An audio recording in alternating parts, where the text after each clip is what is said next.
एक सवाल आया है कि एक बैल में कुर्बानी में कितने लोग हिस्सा ले सकते हैं? 7 लोग हिस्सा ले सकते हैं। गाय और बैल में 7 लोग हिस्सा ले सकते हैं और सबकी तरफ से इंशाल्लाह कुर्बानी हो जाएगी। हाँ, छोटा जानवर अगर हो, बकरी बकरा वगैरह हो, तो वो एक जानवर पूरे एक घर की तरफ से, एक फैमिली की तरफ से काफ़ी होगा। अगर एक फैमिली में कई लोग अलग अलग रहते हैं तो सबको अलग अलग जानवर की कुर्बानी। निशानियाँ हैं वो एक एक करके आपके और हमारे सामने नज़र आ रही हैं। क़यामत की उन्हीं निशानियों में से एक निशानी जनाब मोहम्मद रसूलुल्लाह सल्लल्लाहु अलैहि वसल्लम ने ये भी बयान फरमाई है कि फितने बहुत ज़्यादा पैदा होंगे। फितना, पता नहीं आप फितने का मतलब समझते हैं कि नहीं? फितना किसको कहते हैं? फितना कहते हैं उस चीज़ को जो हमारे और आपके दीन के लिए, ईमान के लिए खतरा हो और उस चीज़ से बचना बहुत मुश्किल हो, उसको कहते हैं फितना। कभी आप सोनार के पास जाइए, मेरी माएँ बहनें तो जाती होंगी, अपने सोने का कोई जेवर आप दे दीजिए सोनार को। सोनार क्या करेगा? उसको भट्टी में तपाएगा और जब भट्टी में तपाएगा तो उस सोने के ऊपर जो मैल कुचैल है, सोने के अलावा जो और मटेरियल है, वो गल जाएगा और उसके बाद जो प्योर गोल्ड होगा, जो शुद्ध सोना होगा, जो असली सोना होगा, वो बचेगा। तो इस प्रोसेस को अरबी ज़बान में फितना कहते हैं। फितना क्यों होता है? हमें और आपको परखने के लिए होता है कि हमारा ईमान कितना मजबूत है, हमारा दीन कितना मजबूत है। अल्लाह के नबी जनाब मोहम्मद रसूलुल्लाह सल्लल्लाहु अलैहि वसल्लम एक मर्तबा मदीना के एक पहाड़ के ऊपर चढ़ते हैं।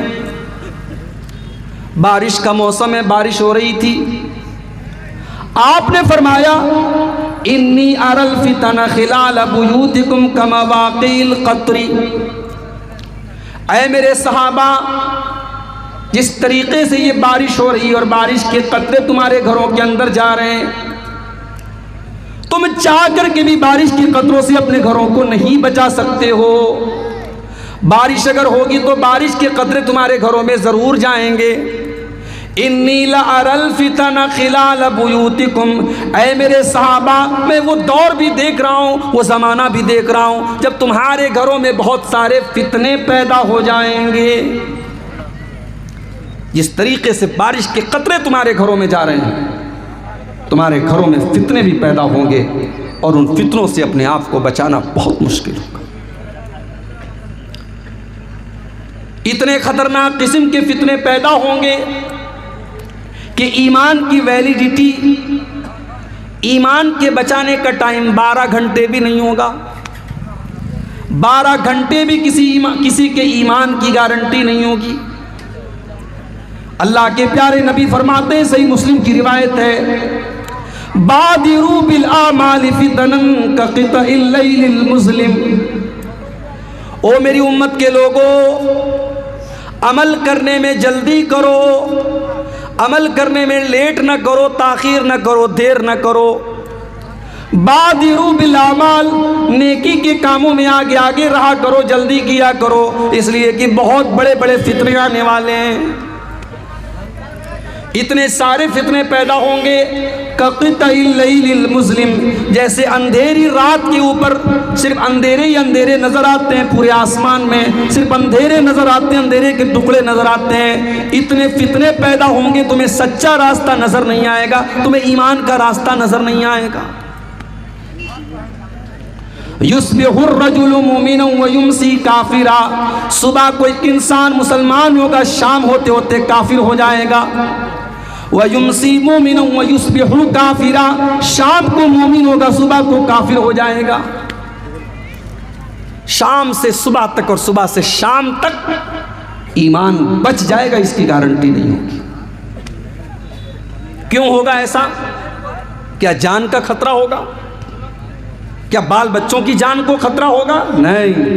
अल्लाह के नबी आगे फरमाते हैं, यबीउ दीनहु बिअरदिन मिनद दुनिया। अपने दीन को अपने ईमान को दुनिया के चंद टकों के बदले में इंसान बेच डालेगा, अपने ईमान का सौदा कर लेगा, अपने दीन का सौदा कर लेगा। दुनिया की दौलत के बदले वो काफिर हो जाएगा, वो मुर्तद हो जाएगा। ये है क़यामत के पहले का दौर, फितनों का दौर, जिस दौर में मुसलमान के ईमान की वैलिडिटी 12 घंटे भी नहीं बचेगी। आज पूरे हिंदुस्तान से हम सुन रहे हैं, जगह जगह पर वाक़यात पेश आ रहे हैं। मुसलमान लड़की गैर मुस्लिम के साथ मोहब्बत करती है, उसके साथ चक्कर चलाती है, फिर उसके साथ घर से भाग जाती है, उसके मज़हब में दाखिल हो जाती है, मुर्तद हो जाती है, इस्लाम को छोड़ करके उसके मज़हब में दाखिल भी हो जाती है, उसके मज़हब के मुताबिक जा करके उससे शादी भी कर लेती है। मेरे प्यारे साथियों, आज इस तरीके के वाक़यात, पहले कुछ वाक़यात हुआ करते थे, फिर सैकड़ों में बदल गए, फिर हज़ारों में बदल गए, और अब तो लाखों में होने लगे हैं। ये इस दौर का बहुत बड़ा फितना है, फितना इर्तिदाद। मुसलमान का दीन से मुर्तद हो जाना, दीन से पलट जाना, इस्लाम को छोड़ करके किसी और मज़हब को कबूल कर लेना, इसको कहते हैं इर्तिदाद। और ये इस दौर के फितनों में बहुत बड़ा फितना है। और आप ये मत समझिए कि ये सिर्फ दिल्ली और मुंबई और कलकत्ता में हो रहा है, कटिहार में भी हो रहा है, पूर्णिया में भी हो रहा है, किशनगंज में भी हो रहा है। ये इलाके, छोटे छोटे बस्तियों और कस्बों में भी ये बीमारी फैल रही है, और बड़ी साजिश के साथ और बड़ी गहरी प्लानिंग के साथ आज मुसलमान लड़कियों को खास तौर से टारगेट किया जा रहा है और उनको मुर्तद किया जा रहा है।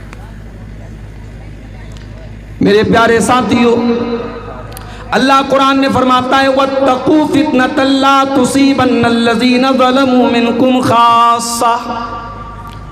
मेरे बंदो, जब फितना आएगा तो सिर्फ खास खास लोगों के घर में नहीं आएगा। जब फितना आएगा तो नमाजी के घर भी आएगा, तहज्जुद पढ़ने वाले के घर भी आएगा, दाढ़ी रखने वाले के घर पर भी आएगा। जब फितनों का दौर आएगा तो फितने अच्छे लोगों के घर में भी आएंगे, बुरे लोगों के घर में भी आएंगे। वत्तकू फितनतन ला तुसीबन्नल्लज़ीना ज़लमू मिनकुम खास्सा। फितनों से बचो, क्योंकि फितने जब आएंगे तो सबको अपनी चपेट में लेंगे, कोई बचने वाला नहीं होगा। इर्तिदाद का फितना इस दौर का बहुत बड़ा फितना है मेरे भाई। और ये बात याद रखो, इस्लाम की जितनी दुश्मन ताकतें हैं, उनका एक ही मकसद है कि मुसलमान कैसे मुर्तद हो जाए। वो आपको मिटाना नहीं चाहते, वो चाहते हैं कि आप रहें, मगर इस्लाम से दूर रहें। आप या तो इस्लाम से पूरा पूरा निकाल दें, या सिर्फ नाम के मुसलमान रहें, हरकतें सारी आपकी जो है कुफ्र वाली हो, शिरक वाली हो, आपको अमलन वो मुर्तद और काफिर बना दे, मुशरिक बना दे। यही उनका प्लान है। इसीलिए अल्लाह कुरान के पहले पारे में कहता है, वलन तरदा अनकल यहूद वलन नसारा हत्ता तत्तबिया मिल्लतहुम। ऐ नबी, ये यहूदी आपसे कभी खुश नहीं हो सकते, ये ईसाई कभी आपसे खुश नहीं हो सकते, जब तक आप उनके तरीक़े की पैरवी न करेंगे, जब तक आप इस्लाम को छोड़ करके, शरीयत को छोड़ करके उनको फॉलो न करने लगेंगे, जब तक आप इस्लाम को छोड़ नहीं देंगे, वो हार मानने वाले नहीं हैं। उनकी एक ही प्लानिंग है कि कैसे हमें और आपको मुर्तद बना दें। कुरान के दूसरे पारे में अल्लाह फरमाता है, वला यज़ालून युक़ातिलूनकुम हत्ता यरुद्दूकुम अन दीनिकुम। ओ लोगो, ये काफिर तुमसे लड़ाई करते रहेंगे, ये तुमसे जंग करते रहेंगे, जब तक ये तुमको मुर्तद न बना दें, जब तक ये तुमको इस्लाम से न निकाल दें। और आगे अल्लाह ने बड़ी खतरनाक वार्निंग दी, वमन यर्तदिद मिनकुम अन दीनिही फयमुत वहुव काफिरुन फउलाइका हबितत अमालुहुम फिद दुनिया वल आखिरह। जो इंसान मुर्तद हो जाए, इस्लाम को छोड़ दे, ईमान से निकल जाए और उसी हालत में उसका इंतकाल हो जाए, उसकी मौत हो जाए, उसकी कोई नेकी उसके काम आने वाली नहीं है। मुर्तद हो गया, सारी नेकियां बर्बाद, हज बर्बाद, उम्रे बर्बाद, उसकी सारी नेकियां बर्बाद हो जाएंगी, उसकी कोई नेकी अल्लाह के यहाँ काम आने वाली नहीं। वउलाइका अस्हाबुन नार हुम फिहा खालिदून, जो मुर्तद हो जाए और उसी हालत में उसकी मौत हो जाए तो वो हमेशा हमेशा जहन्नम में रहेगा, वो कभी जहन्नम से निकलने वाला नहीं है। ये है इर्तिदाद। और आप जानते हैं अल्लाह के नबी ने एक हदीस में नक्शा खींचा है मुसलमानों की हालत का, और ऐसा नक्शा खींचा है अल्लाह के नबी सल्लल्लाहु अलैहि वसल्लम ने, ऐसा लग रहा है कि अल्लाह के नबी देख रहे हैं कि मुसलमानों के साथ क्या होने वाला है। अबू दाऊद की रिवायत है, अल्लाह के नबी फरमाते हैं यूशिकुल उमम अन तदा अलैकुम कमा तदा लकलतु इला कसातिहा, वो ज़माना बहुत करीब आने वाला है जब दुनिया की सारी कौमें तुम पर टूट पड़ेंगी। जिस तरीके से दस्तरखान पर लोग लाइन लगा के खाते हैं, कुछ लोग दस्तरखान पे खा रहे हैं, कुछ लोग वेटिंग में खड़े हैं और खाने वाले के जल्दी जल्दी खा रहे हैं कि हम खा ले तो तुम आके खा लो। ऐ मुसलमानों, तुम्हें मारने के लिए, तुम्हें जलील करने के लिए, तुम्हें रुसवा करने के लिए दुनिया की सारी कौमें टूट पड़ेंगी, वो आपस में कंपटीशन करेंगी, मुकाबला करेंगी, कोई दोस्त नहीं है तुम्हारा, सब दुश्मन हो जाएंगे तुम्हारे। सहाबा ने पूछा है अल्लाह के नबी, क्या उस वक्त हमारी तादाद कम होगी, हमारी संख्या कम होगी? आपने फरमाया नहीं, बल अंतुम यौमइज़िन कसीर, तादाद बहुत होगी। आज मुसलमान दुनिया में अरबों की तादाद में, तादाद कम नहीं है। वलाकिन्नकुम गुसाउन का गुसाइस सैल, लेकिन तुम पानी के ऊपर जो झाग होता है, जो सैलाब के ऊपर जो बुलबुले होते हैं, जो झाग होते हैं, तुम झाग की तरह हो जाओगे। झाग, बुलबुला जिसकी कोई वैल्यू नहीं होती, कोई हैसियत नहीं होती, मुसलमानों तुम उस तरीके से हो जाओ। अल्लाह तबारक व तआला दुश्मनों के दिलों से तुम्हारे रोब दबदबा को, तुम्हारे डर को, तुम्हारे भय को निकाल देगा और तुम्हारे दिलों में अल्लाह तबारक व तआला कमज़ोरी डाल देगा, वहन डाल देगा। सहाबा ने पूछा है अल्लाह के नबी कौन सी कमज़ोरी डाल देगा? आपने फरमाया हुब्बुद दुनिया व कराहियतुल मौत, तुम्हें दुनिया से बहुत प्यार हो जाएगा, दुनिया से बहुत मोहब्बत हो जाएगी और मौत से बहुत ज़्यादा कराहियत करने लगोगे। मौत तुम्हें नापसंद हो जाएगी और दुनिया बहुत महबूब हो जाएगी। ये बहुत बड़ी बीमारी है जो अल्लाह तुम्हारे दिलों में डाल देगा। आज आप गौर कीजिए मेरे भाई, यानी आज वो हालात हैं कि हमें अपनी कौम की लड़कियों को ये बताना पड़ रहा है कि इस्लाम बहुत अच्छा दीन है, तुम इस्लाम को छोड़ के मत जाओ, तुम मुर्तद मत हो। हमें आज अपनी कौम की बेटियों को ये बताना पड़ रहा है। क्या इससे बढ़ के शर्म की कोई बात हो सकती है मेरे भाई? पूरी तारीख में शायद ऐसा दौर कभी ना आया हो जो दौर आज हम और आप देख रहे हैं। मुसलमान घर की लड़की, नकाब पहन के निकलने वाली लड़की, आपके बिहार और बंगाल में तो नकाब का रिवाज कम है, यूपी के अंदर, महाराष्ट्र के अंदर, साउथ के अंदर तो बहुत नकाब चलता है। घर से लड़की सर से पैर तक नकाब में निकल रही है और बाहर अपने बॉयफ्रेंड के साथ, गैर मुस्लिम बॉयफ्रेंड के साथ वो होटल में पकड़ी जाती है। ये हालात हैं आज हमारी कौम के। लेकिन एक बात याद रखिए मेरे भाई, अगर हम मुर्तद हो जाए, क्या इससे अल्लाह के दीन की हैसियत पर कोई फर्क पड़ जाएगा? क्या इस्लाम का कुछ बिगड़ेगा? क्या नऊज़ुबिल्लाह अल्लाह का कुछ बिगड़ेगा? नहीं, अल्लाह का कुछ नहीं बिगड़ेगा, इस्लाम का कुछ नहीं बिगड़ेगा। अरे हम सब मिल करके अल्लाह की इबादत करें, न तो अल्लाह का कोई फ़ायदा कर सकते हैं और न सब काफिर हो जाए, मुशरिक हो जाए, अल्लाह का कुछ बिगाड़ सकते हैं। हदीस कुदसी के अल्फाज हैं, अल्लाह के नबी फरमाते हैं कि अल्लाह ताला कहता है या इबादी लौ अन्ना अव्वलकुम व आखिरकुम व इंसकुम व जिन्नकुम कानू अला अत्का क़ल्बि रजुलिन वाहिदिन मिनकुम मा ज़ादा फ़ी मुल्की शैया।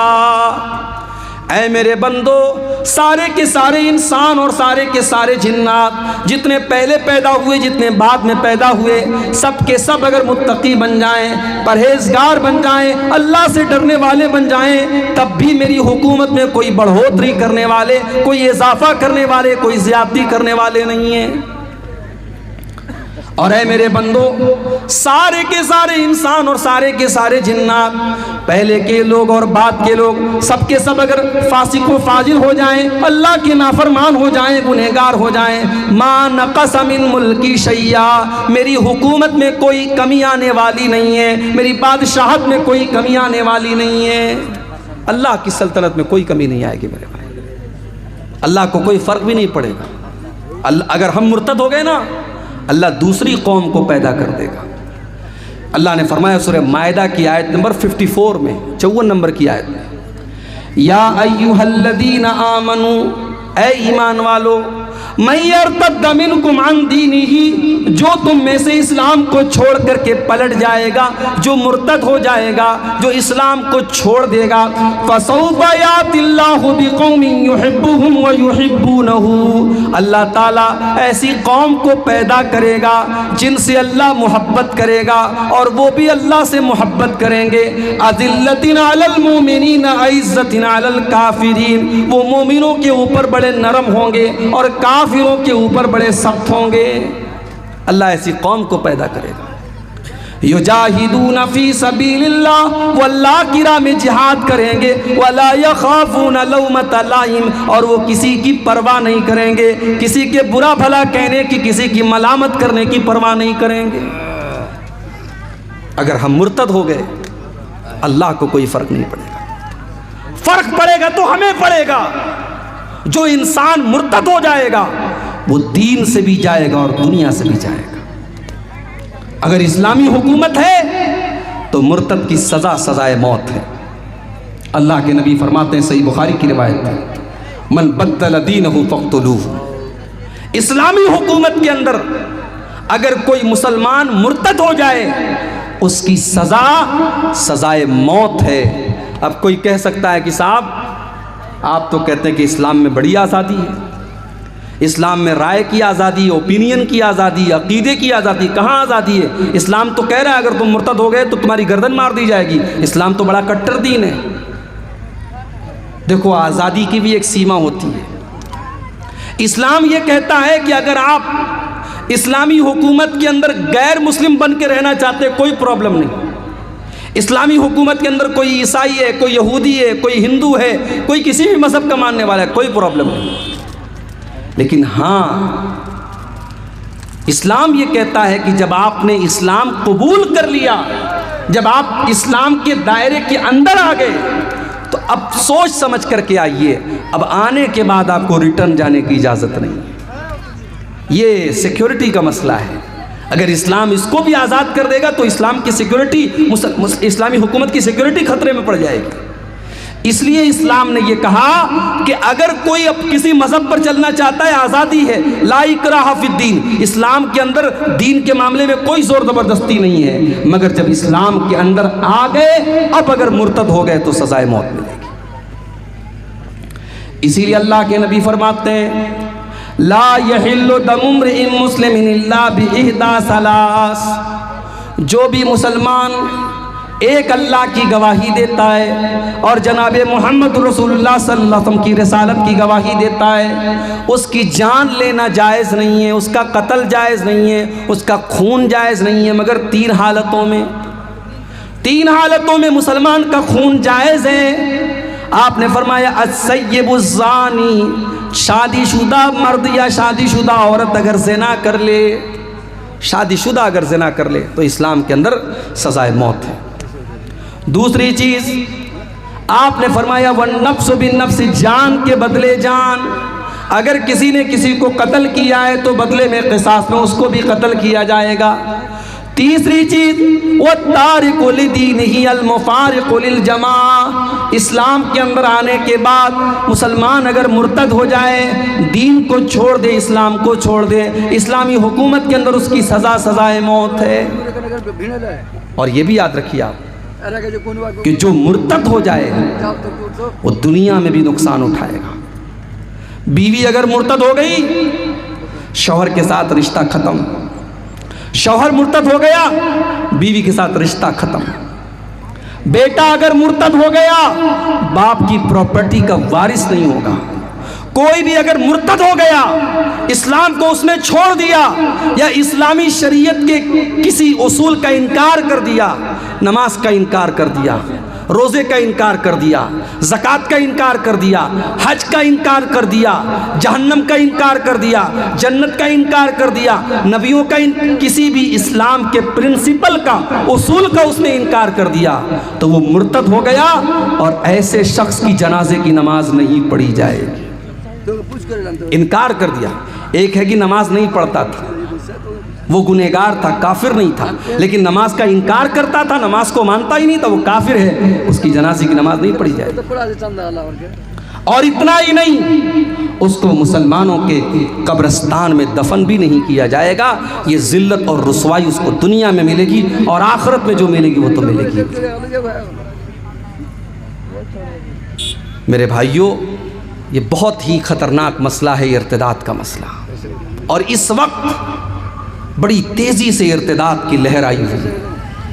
हमारे वो बच्चे और बच्चियां जो कॉलेजों में पढ़ते हैं, जो यूनिवर्सिटीज़ में पढ़ते हैं, जहां इस्लाम की उनको कोई शिक्षा नहीं दी जाती, दीन के नाम पर उन्हें कुछ नहीं सिखाया जाता, वहाँ वो पढ़ने लिखने के बाद उनका माइंड डाइवर्ट होने लगता है, उनका दिमाग घूमने लगता है और एक बड़ी संख्या में नौजवान लड़के और लड़कियां दीन से बेजार हो चुके हैं, दीन से दूर हो चुके हैं और इस्लाम से नफरत करने लगे हैं और इस्लाम के बारे में उल्टी सीधी बातें करते हैं।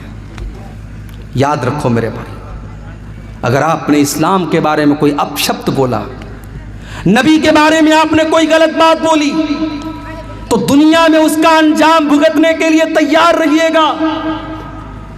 अल्लाह के नबी के पास एक ईसाई आया, उसने कहा मैं मुसलमान होना चाहता हूँ। कलमा पढ़ लिया उसने, पढ़ा लिखा था। अल्लाह के नबी ने कहा तुम पढ़े लिखे हो, चलो तुमको एक काम दे देता हूँ, मेरे ऊपर जब कुरान की आयतें नाजिल होंगी तो तुम उनको लिखने का काम करना।